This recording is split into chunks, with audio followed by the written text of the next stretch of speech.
একমাত্র স্বপ্ন ট্যুরে আপনি পাচ্ছেন অনলাইন ক্যান্সেলেশন, রিশিডিউলিং ও ইনস্ট্যান্ট মানি ব্যাকের সুবিধা।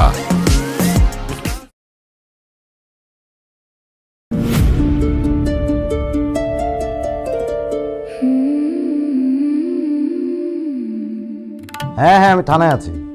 হ্যাঁ, আপনি পাঠান, দেখছি আমি। হ্যাঁ, ওকে ওকে, ওয়ালাইকুম আসসালাম। স্যার দেখেন তো উনি কি বলতেছে। ঠিক আছে, আমি দেখছি, তুমি যাও, বসুন।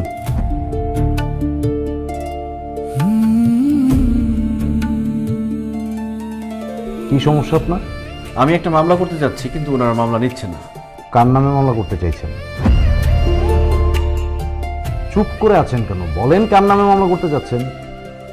আমি আমার মা বাবার নামে মামলা করতে চাই। কার নামে মামলা করবেন? আমার মা বাবার নামে মামলা করতে চাই। মানে আপনি আপনার জন্মদাতা পিতামাতার নামে মামলা করতে চাচ্ছেন? কিন্তু কেন?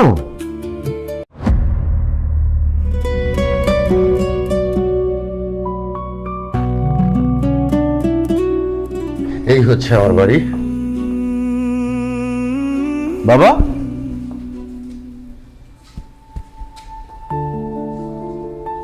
উনি তোমার হাত ধরে আছে কেন? উনি কে? ও হচ্ছে সুজানা। সুজানা, ও মাহিন, আমার ছেলে।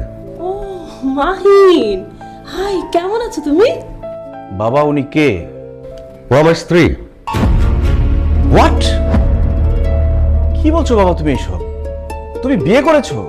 হ্যাঁ, আজ সকালে আমরা কাজী অফিসে গিয়ে বিয়ে করেছি। এই বয়সে তুমি আরেকটা বিয়ে করেছো বাবা? আমি আমার বন্ধু বান্ধবের কাছে মুখ দেখাবো কি করে? সবাই তো আমাকে ছিছি করবে। কেন? আমি তো বিয়ে করেছি, চুরি করিনি। ছিচি করবো কেন? বাবা, এটা তোমার বিয়ের বয়স না। বিয়ের একটা বয়স আছে, একটা সময় আছে। তোমার ঘরে এত বড় একটা ছেলে আছে, তারপরেও তুমি তোমার মেয়ের বয়সে একটা মেয়েকে বিয়ে করে এনেছো। বিয়ে করার আগে একবারও কি আমার কথা ভাবনি তুমি? তোমার মা তো তোমার কথা কখনো ভাবেনি। আমি কি করে ভাববো? আমার সঙ্গে ডিভোর্সের 1 বছরের মাথায় তোমার মা আরেক লোককে বিয়ে করেছে।